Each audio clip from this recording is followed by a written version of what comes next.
and welcome to a greater use. Welcome to Great Business Skills Show. And I'm your host, Dr. Anthony Ogant, here on IntellectualRadio.com. We are iHeart Station. We are the station that feeds your brain. So I'm going to do my part and help feed your brain this evening. Again, we are iHeart Station. What I'd like you to do is hit the subscribe button there where you're watching here for IntellectualRadio.com, and you'll be notified of, and also hit the bell so you'll be notified of when we have shows coming on here at IntellectualRadio.com. And we have shows Sunday through Saturday, a variety of shows. We have shows at different times of the day, mornings, afternoons, evenings, a variety of hosts, great topics. We have entertainment shows, comedy shows, relationship shows, spiritual shows, educational shows, a variety of shows. So we have a lot of different shows, a lot of great hosts. You can learn a whole lot, enjoy a lot of, get some uh, beneficial things coming out of the show. So hope that you do that. And then tell some of your friends also to subscribe to intellectualradio.com too. So they can be notified of some of the great things we have going on here. Before I get started, again, I'm your host, Dr. Anthony Ogant, and I'm going to promote someone because I like promoting people on the show. You want to be promoted on the show, you can just get in contact with me at fullerpurposemedia@gmail.com. Again, that's fullerpurposemedia@gmail.com. And then I get you my information over as far as my phone number. We can talk about it on how, if my show can be a benefit to you and your business, or if your show fits what I do. So we'll talk about it more. So the person I'm promoting today is Mr. Emmett Farmer. And are you 65 and older or know someone who is in need of Medicare assistance? Mr. Emmett Farmer is a licensed life and health insurance producer and an independent insurance broker. He can be reached at 773-908-9425 or efarmer, the number two, efarmer2 at ameritech.net. Mr. Emmett Farmer specializes in Medicare plans for seniors 65 and older. Also, if you are disabled and have Medicare, he can assist you as well. He is licensed in Illinois, Texas, and in the process of being licensed in many other states also. If you are 65 and older, or if you will become 65 within the next 6 to 12 months, contact Mr. Emmett Farmer to learn more about your available options. Again, for more information, contact Mr. Emmett Farmer at 773-908-9425. That's 773-908-9425. Or efarmer2, again, the number 2, efarmer, EFARMER, the number 2, at ameritech.net. You also get a free consultation by mentioning that you heard about Mr. Emmett Farmer and his business here on the Great Business Skills Show, here on intellectualradio.com and iHeart Station, and the host, Dr. Anthony Ogant, here again at the greatest internet station in the world. So let's get started. And so we're talking about this series we're in, to how to write a book, or how to write your book. The name of the series is How to Write Your Book.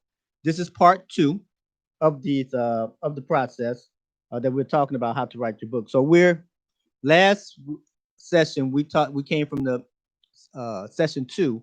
That was the foundational session on that we had, and we talked about the fact that how you need to find out who you're writing to and what is it that you want them to know. Who are you writing to, and what do you want them to know? And I shared with you last session that a lot of times people, when they writing books, a lot of times they don't know who they're writing to. And if you ask them, hey, who are you writing to? They say everybody, everybody. Well, the truth of the matter is, you or I don't write. We can't write a book for everybody. It's a whole lot of everybody's on the planet. So you have to find out who you actually are writing to. And a lot of times people don't want to sit down and think about, like, I'm writing to this group of people, old people, young people, tall people, short people, whatever it may be. But you have to discover who you're writing to. But you also have to ask yourself, what is it that I want them to know? What is it that I want them to know in this process of writing a book? And a lot of times people write biographies about themselves, which is not a problem.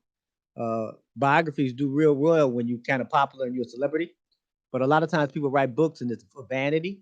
And there's nothing wrong with that if that's your objective. However, if you're trying to actually write a book and kind of mean something to someone, whether it's a novel, fiction, or nonfiction, then you need to ask yourself, what is it that you want the reader to get out from the book, right? So we kind of talked about that foundational chapter. Lesson was lesson 2. And so for those who all that's new to me, I always do a recap of what we have discussed so far. So I know I get a lot of new people tell me that they actually looked at it for the first time. So this is how you catch up catch up on what we're doing. Now, keep in mind also here at IntellectualRadio.com, all of our shows are recorded. So if you do miss a show, whether it's mine or someone else's, you can always go back to Intellectual Radio and you can find it. You can either put the host name in or you put the name of the show when you're searching it out at intellectualradio.com. And you can actually go to all that host shows or the name of that show. You can have them all there. So if you miss one, you can look at it anytime because they are recorded, even if you miss it live. So to say all that, I do a recap to help catch you up if you have missed the show or if you're new to the show. So today's lesson we're going to be discussing coming out of lesson 6 out of the book, and we're talking about what type of book do you want to write. Now, obviously, we talked about who are you writing to, and I also said last session that you have to look at yourself as an author, because what came first, the book or the author? Well, obviously, the author came first, because the book can't be produced without the author. So you have to look at yourself as an author and get yourself around authors, and you might have to get your author a book coach, a writing coach, right, to help you in this process. Now, one thing that people would say to me, and I've been doing this for close to a couple of decades, and one thing that people would say to me is, man, I'm not a writer, right? I mean, I may want to write a book, man, but I'm not a writer, man. I just don't know how to write, right? So they say things like that because people think that they have to have have to be a perfect writer. Now, don't get me wrong. There's a lot of good people out there that can write very, very well, and there's a lot of good people out there that have some good ideas or have a good message or something that they want to share. However, they just don't know how to formulate it, right? So, first thing you need to ask yourself, based on this series, what type of book do I want to write? Now, when I say what type of book, we're talking about genres, right? We can call it genres. Another name we can use for genres, we can call them categories, right? So, what type of book do you want to write? Do you want to write a novel? Do you want to write something on history? Do you want to write something on self help? Do you want to write something in business? Do you want to write something on parenting? What type of book do you want to write? You need to find what type of book that you want to write so that you won't be writing everywhere. See, here's the reality you, me, all of us on the planet, we have a lot of different interests in a lot of different things. Very few of us have only one interest all the time.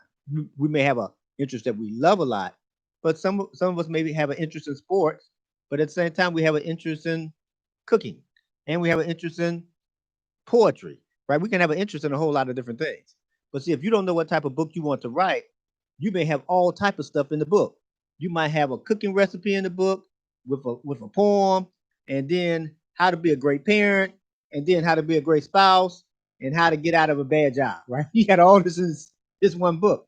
So now this book is going everywhere because you trying to write 5 books in one book because you never discovered what type of book is it that you want to write.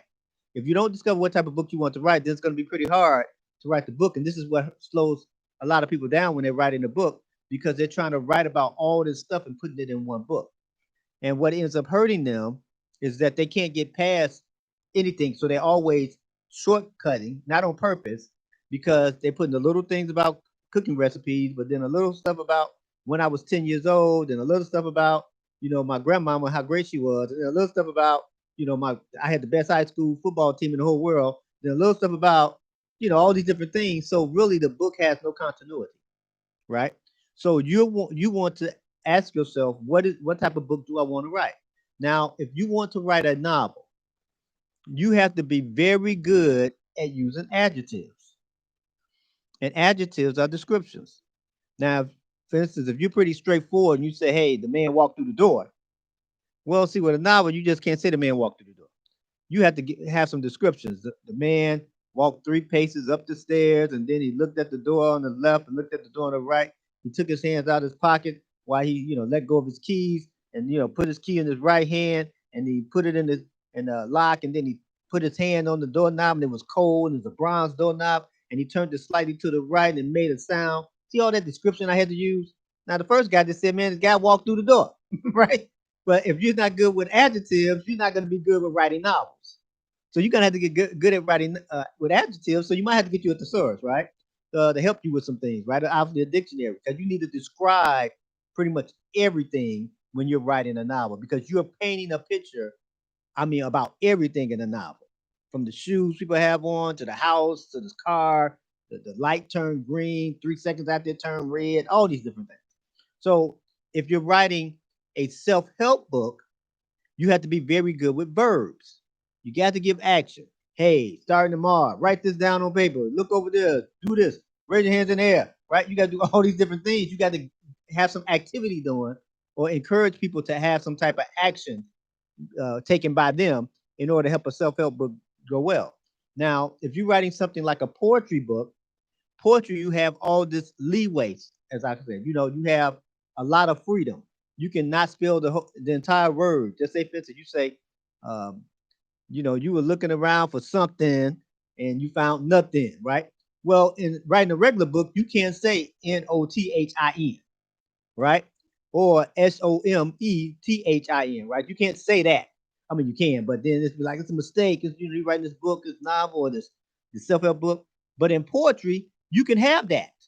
You can have things like that in poetry because you have a lot more freedom in poetry, so you have a lot more leeway. Now, you might be a person that like poetry, and so, but then you might be a person that like maybe self-help. It's kind of hard to write your self-help book like a poetry book, right? Now you may have a poem in the book, but you can't write the entire book like a poem, right? You have to understand that, okay, I might write me 50 poems as a poetry book, but then I might write this other book that's a self-help book, right? So this is something that you may have to do when you're trying to find out what type of books you want to write. Now, the reason why I'm saying this is because many times people don't realize they have more than one book in them. I personally believe the average person has at least 3 books in them.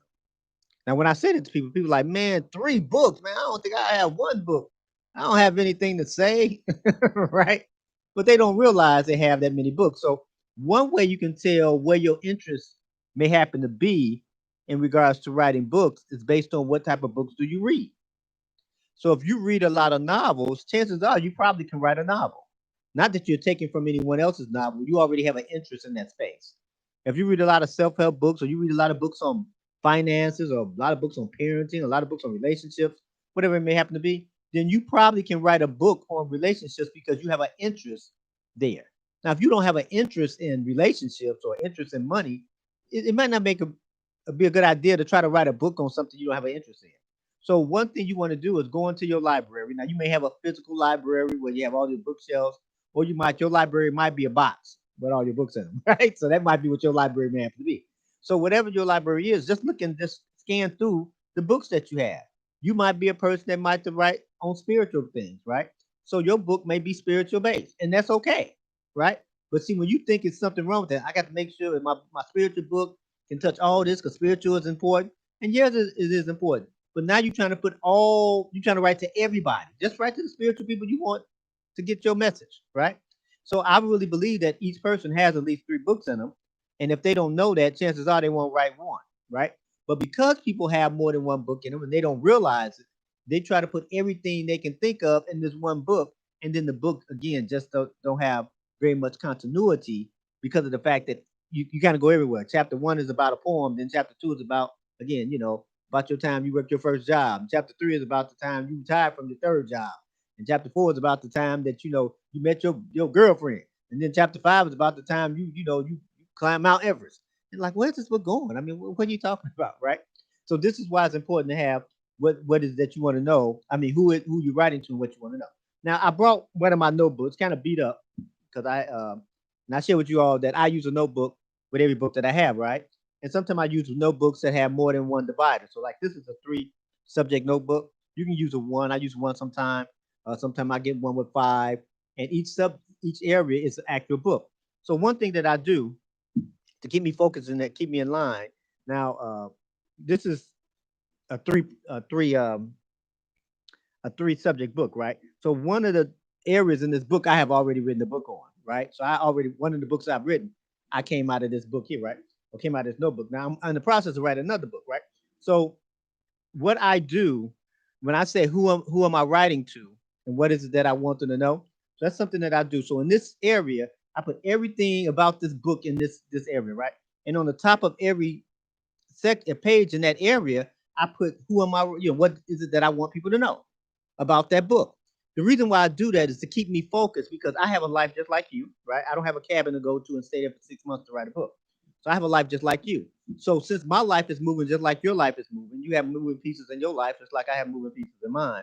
So every time I actually go into this book, I can always read the top. Now I force myself and make myself write who am I writing? I mean, what do I want people to know?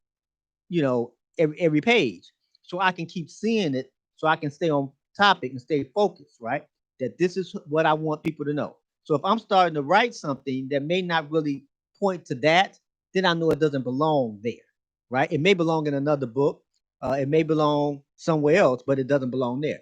Well, see, if I only write that thing one time, I may not really remember it as I go through the book that this is something that I have to do. Now, in my notebook, one thing that I do, I separate the and we'll get more into that this session and also next session.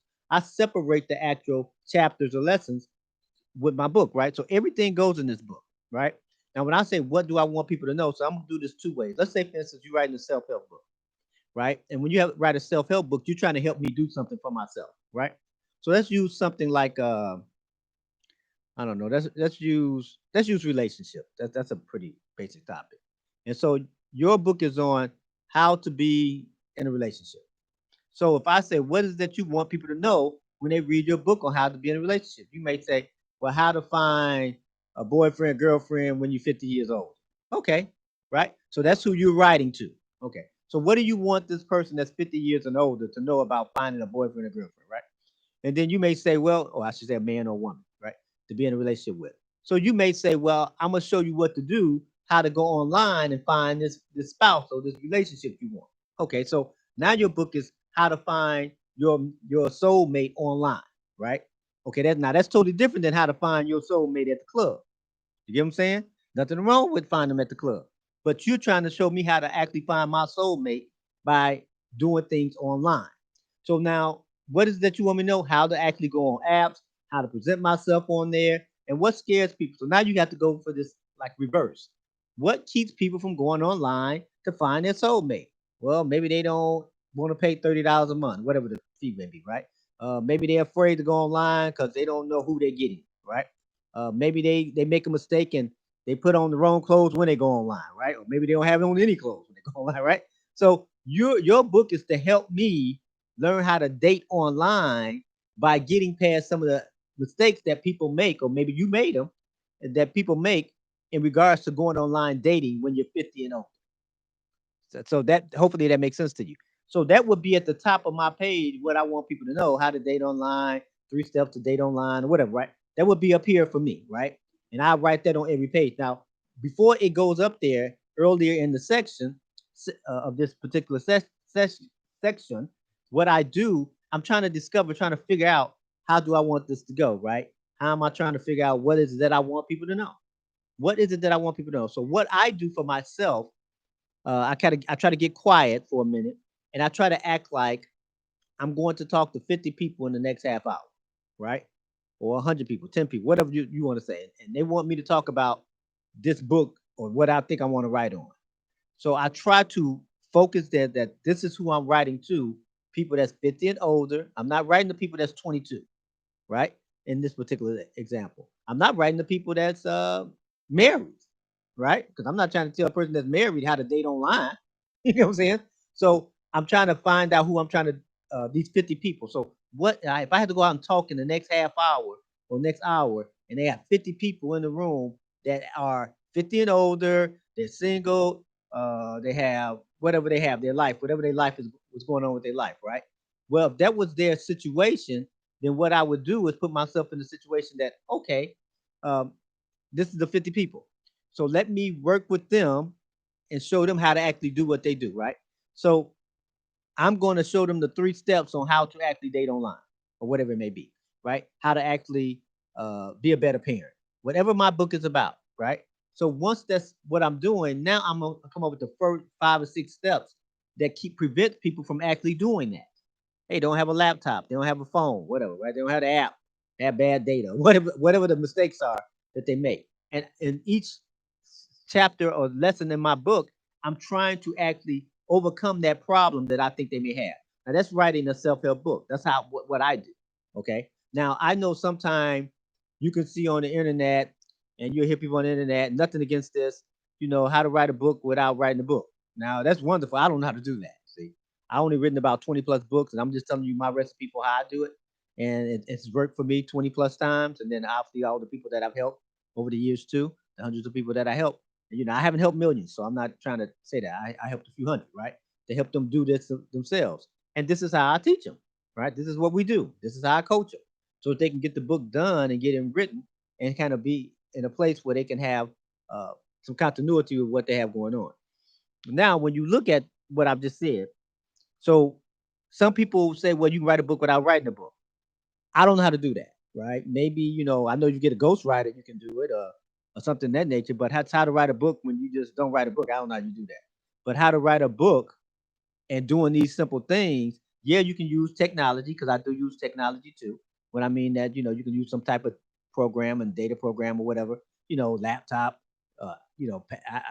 iPads and all these different things. You can use these things too, computers or whatever, right? But I always use something paper because sometimes a thought may come to your mind, and by the time you load up something, if you're not fast at doing it, it may take you a while, may lose, it may escape you. But if you have some type of notebook and you keep everything that's involved with that book in that notebook or in that section of the notebook, don't put your grocery list in that notebook. Don't even tear pages out of that notebook because you need all 40 pages, all 70 pages, whatever's in that section, right? You need every one of them. Since you need every one of them, then you might have to use them. You might have to do all your different things in this book. So this is how you do a self-help book. Now, this is how you would do a novel. Now, if you had a novel, you still do the same process. Who are the characters? Because remember, who am I writing to? What is it that I want them to know? Okay, so I want them to know how the girl escaped and she became, the baddest girl on the block, right? So now you're trying to ask yourself, what is that you want to know? How she rose up from poverty and then she became rich, right? This is the novel, right? So you're doing this. Now, how many characters are you going to have in this novel? And you have to look at a novel just like you're looking at a play, right? You can't have 55 characters in this thing, right? You may have 5 characters, 8 characters, 10 characters, but you can't have like, man, I'm having 55 characters. So, and this is what slows people down because even in a novel, they have too much stuff going on. Now, with a novel, two things you have on your side. One, you can get very, very creative. Let your imagination go with a novel, right? Now, obviously, if some stuff sounds too good to be true, sometimes it doesn't matter with a novel because sometimes I read a novel to escape my life, right? So it can go way out there, and it's okay that it doesn't sound all the way real, right? Or you can have some things that sound all the way real, and if, maybe that's what I like, right? Some people like it like that. So that's some things you can do with that. Now, with a poetry book, then again, you having poems. Now, everybody don't like poems. And maybe some people say, oh, that's a nice poem. But after they hear, read 2 or 3, they about done. You know what I'm saying? Because they're not in that space. So that's why people that like poems, you might want to have that in some type of order as well, too. A children's book.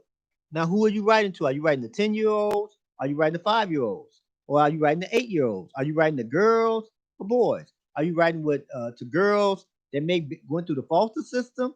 Are you writing to boys that is the baby boy, right? So you have to get very, very succinct on who you're writing to. This will help you write better.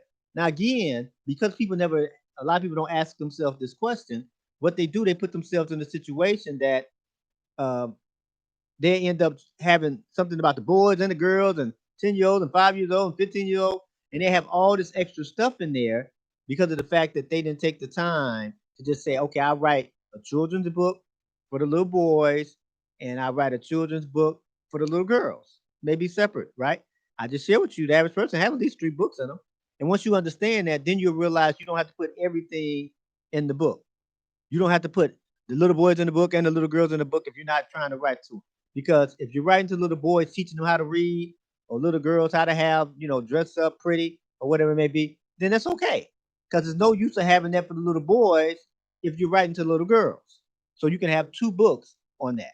So that's how you write children's books. Now, children's books, people that write children's books, something that's really advantageous is that you can end up taking a children's book and turning it into a series.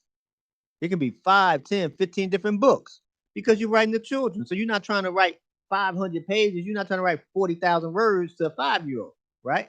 But this can actually be a series for you, 10 books, 12 books, 15 books, right? And it show this little guy growing up or this little girl growing up in your series. So those are the type of things you have with the children's book. So those are just some things. So here's something else for you, right? The reality is you can write in like three main areas, right? You can write what I call professional, right? Something professional that you do.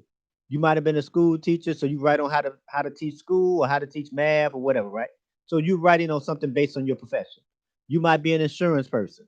You might write on how to actually get your insurance right or get your finances together because it may be your space. But then again, you might write on how to run an insurance business.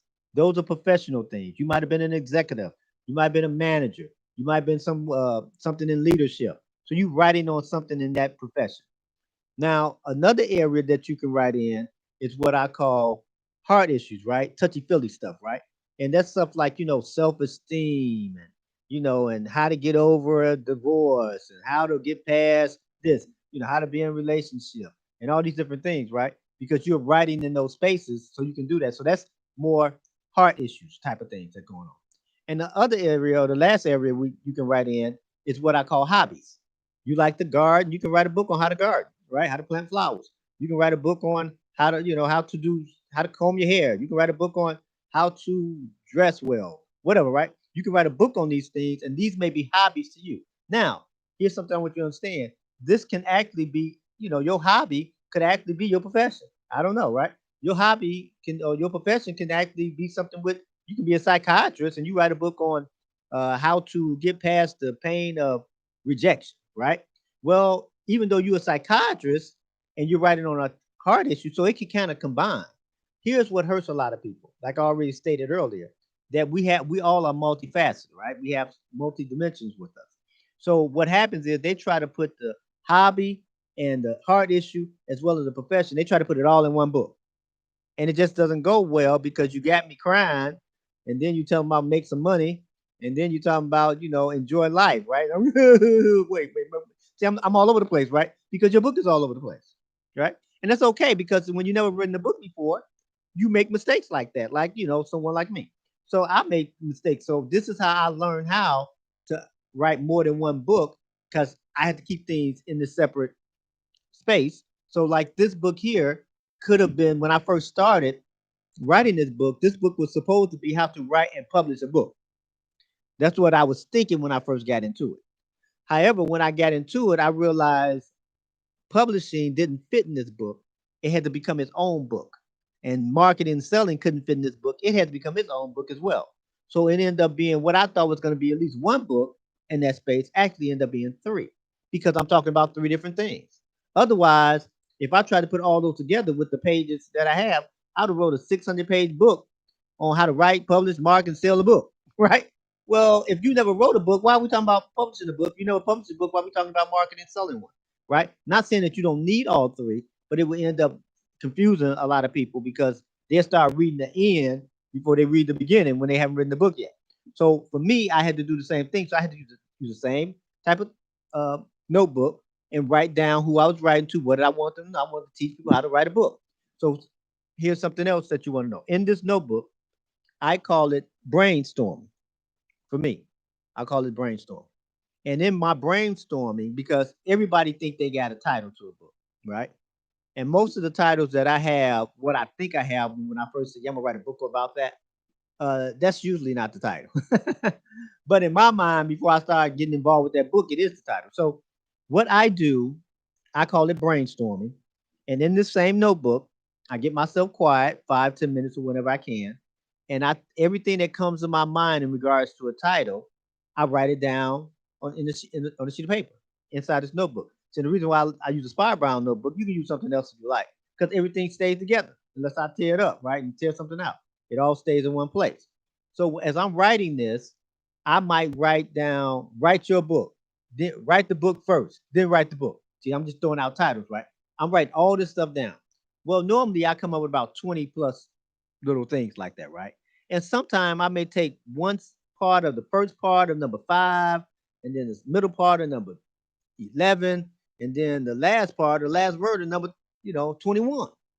And then that ended up being the title. Now I wouldn't have thought of that title if I didn't do that brainstorm. So a lot of times, see the purpose of the title of your book is to help get it attention and help get it off the shelf, so to speak, or get, help people see it.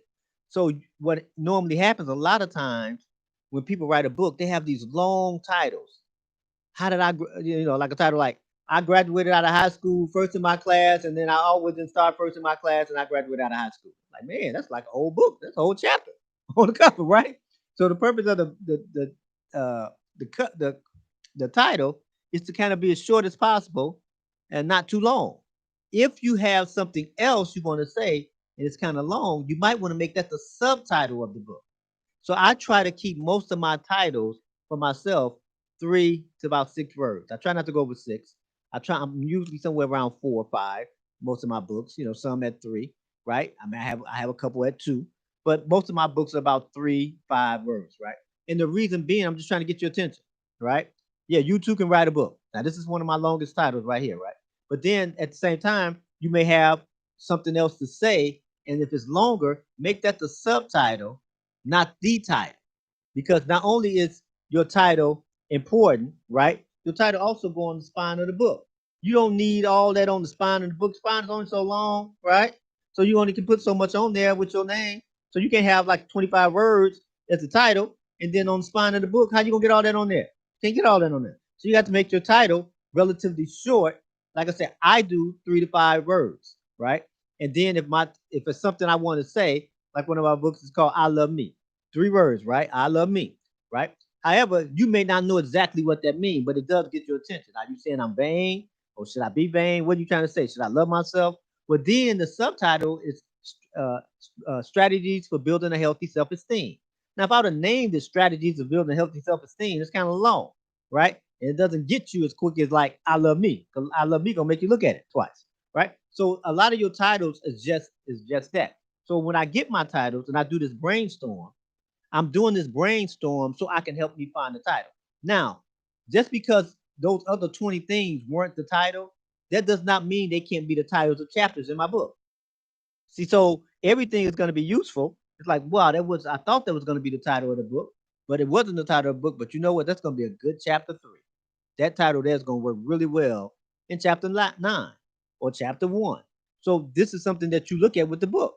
So even though, but see, you won't remember all that because some people are so stuck on their titles.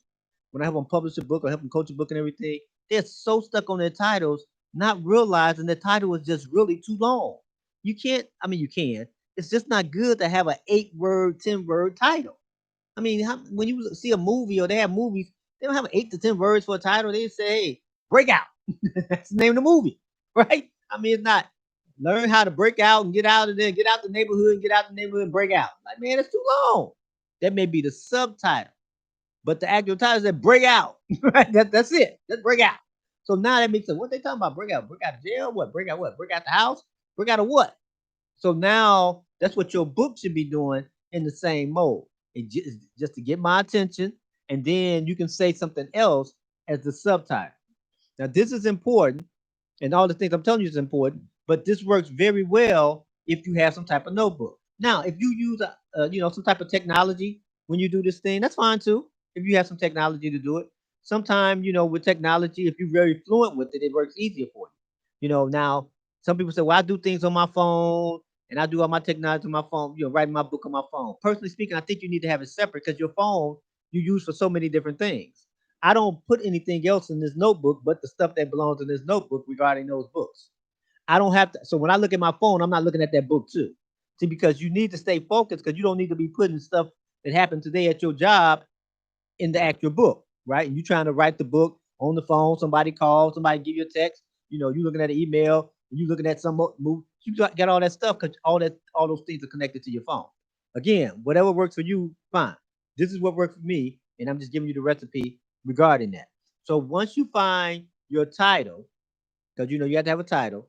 Now in your book, with your notebook, you're trying to keep things as separate as possible, right? Because you're trying not to write over yourself, so to speak. So in my notebook, as I'm going through the same brainstorming session I went through to get the title, it's the same brainstorming session I'm going through to get the titles of the chapters. Meaning that I probably don't do it as long because I have 20 plus things there that I can use. In the same way that I got the chapters, because you're gonna get about three when you do that brainstorming. You're gonna have about two or three titles that kind of really got you. It's kind of saying what you want to say. So now you kind of going between, should it be this one or that one? Now some people they go out there and ask their friends and family, hey, how does this sound as a title? How's that sound? And sometimes family and friends, they kind of go either one side or the other. Ooh, that title sounds great because you don't have anything. It's not a book yet. Well, sometimes that sounds terrible. I read a book just like that, same title. So then they kind of discourage you, right? So you just kind of go with a feeling that does it have something to do with who I'm trying to reach and what is it that I want them to know. So now in this notebook we have all this stuff about who I'm trying to reach, what I want them to know, and I write this down in the notebook too. Who am I writing to? Right? I have that in that same section.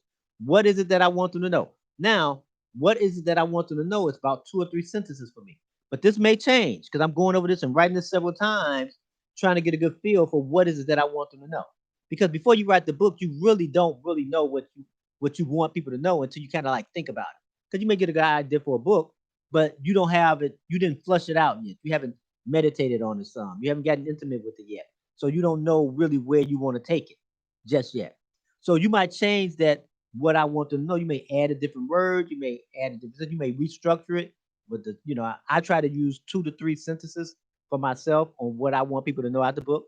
But sometimes I've gotten to the 3 sentences that I had, and after I thought about it and read it a little bit more, I said, well, number two should really be number one. Number one should be number three. Number three should be number two, right? So I can have, because I might have said something in some type of order that may not sound right after I read it 15 times, right? Same thing will go with you. So you don't have to do all this at one time.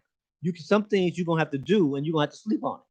You may have to do the brainstorm with the title of the book, and you might sleep on it for a night. Come back and revisit it tomorrow. Revisit it in 2 days, right? You might because you have to marinate, right? In your mind and in your heart, and then you might come back and look and say, "Oh, no, I'm not feeling that. No, I'm not feeling that." But again, it's still good, and it might be a title to a chapter.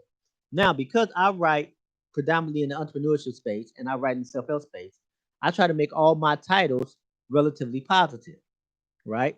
I don't say stop, let's say for example, I write a book and I want people to get smart. I don't say stop being a dummy. That's not too positive, right?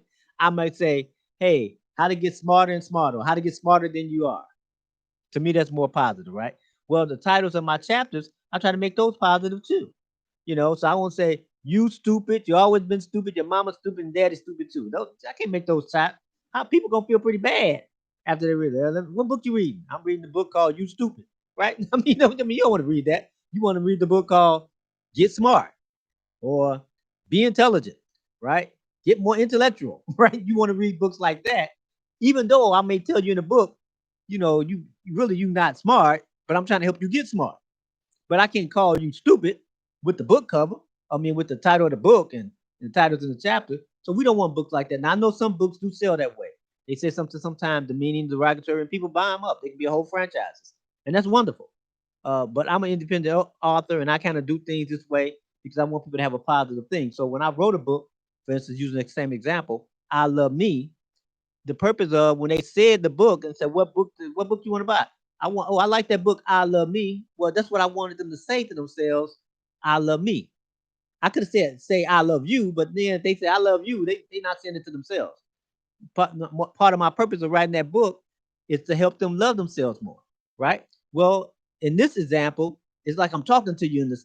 You too can write a book. She's like, whoa, who, me? Yeah, you, right? You too can write a book. So I'm saying you too, like, hey, other people done it. You can too.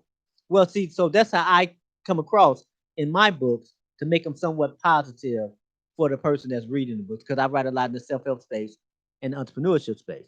Now, if you're writing again in any of your stuff, even if it's a novel, try to make it as short as possible, right? Now, one word is not gonna, may not be good. You just can say it. It what, right? I mean, you might have to say it's good. Oh, okay. Now, what's good? Life is good when you know how to love people or whatever, right? That could be the subtitle. So you see how important it is to have this notebook to help you know what type of book you want to write. And then if you are in the midst of something, you get a good idea, you just go put it in another section in the notebook. If you have a 3 section or a 5 section type notebook, or just go get another notebook and you put in there this is for this book, right? So now you just take that out. So now you don't have to try to worry about remembering a good title. So here's something for you. As you proceed in any book, for me, this is how it's been. Most of the books that I have written, I didn't think about writing them before, at any time. It wasn't like I thought, yeah, I'm gonna write the book on this. What ended up happening as I was writing in one book, I got an idea for another book because I was writing in that book. And sometimes I might be writing a whole chapter and say, this chapter is too big to be in this book because it just seemed like it's just going on and on. And that lets me know, you know what? That chapter had to come out of that book because that's really probably another book. So I would probably remove that chapter. In most cases, I've done this with several different books and say, okay, what I thought was going to go in that book, that part is not going to go in there because that's going to be something. That's a seed to something else. I might not work with it right now, but I put it somewhere else in another section of another notebook. So when I get around to it, when it's time for me to write on it and revisit it, I already had that information there. And if I do it on some type of laptop or some computer or whatever, I do the same thing. I take it out, cut and paste, and take it out of there and put a whole new file for that, and just give it a title. And for when I revisit it, I can actually do some things with it. So that's something that I do as well. Now, where am I? Oh, okay, I'm over. What I got 5. Okay.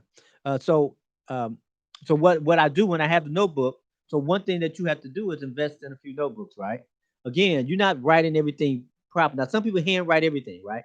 You can write paragraphs and everything that's what you want to do. You just gonna probably need more notebooks. But I kind of start with a notebook. Sometime when I get stuck, and I talk about overcoming writer's block and everything in another session. But when I get stuck, sometimes I go back to the notebook and then kind of writing some things out, trying to flush it out in my mind because again, you and I live lives, right? You may have husbands and wives, or you may have sons or daughters, or best friends. You work in a job or business, so you have other stuff going on in your life.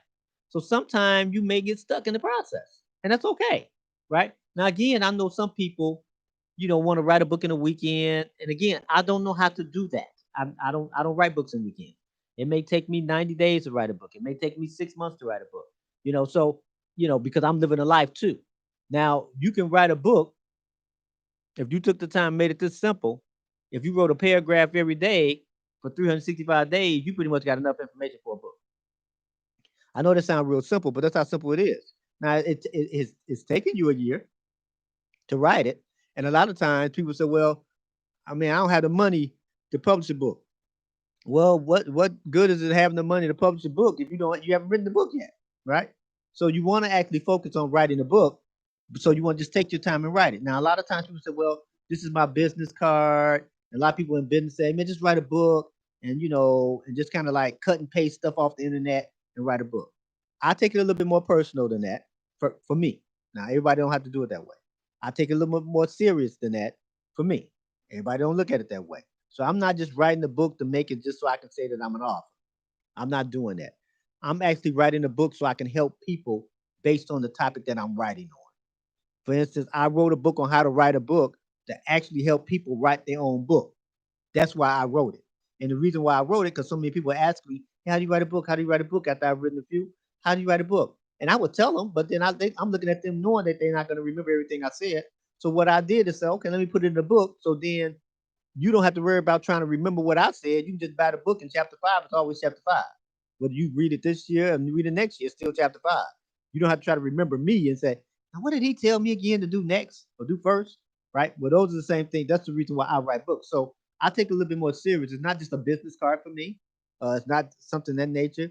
I take it serious. So I know some people say, hey, when I write my book, I got to get me some wine. Hey, teach his own, man. Do what you got to do, right? I try to be 100% coherent, right? Because I'm impacting people's lives because I write on self-help stuff.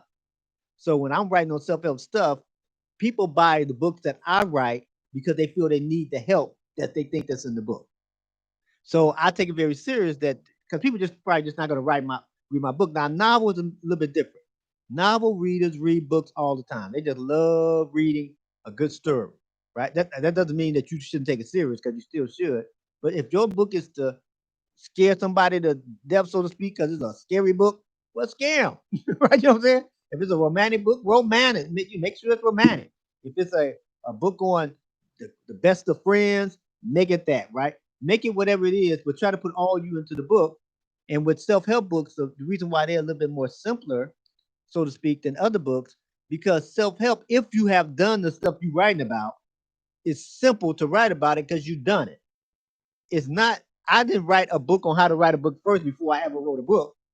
I wrote a book on how to write a book after I wrote a few books, right? So it was simple. It was just matter of just putting it in order because it was something that I had done and something that I do. So if you're writing in the self-help space, if it's something that you really haven't done and one of your favorite speakers or favorite authors has written something on it, you just like what they said about it and you repeated it 3 times and think you're ready to say it too, and it's nothing that you're doing, maybe you should just find the part you know and just do that part.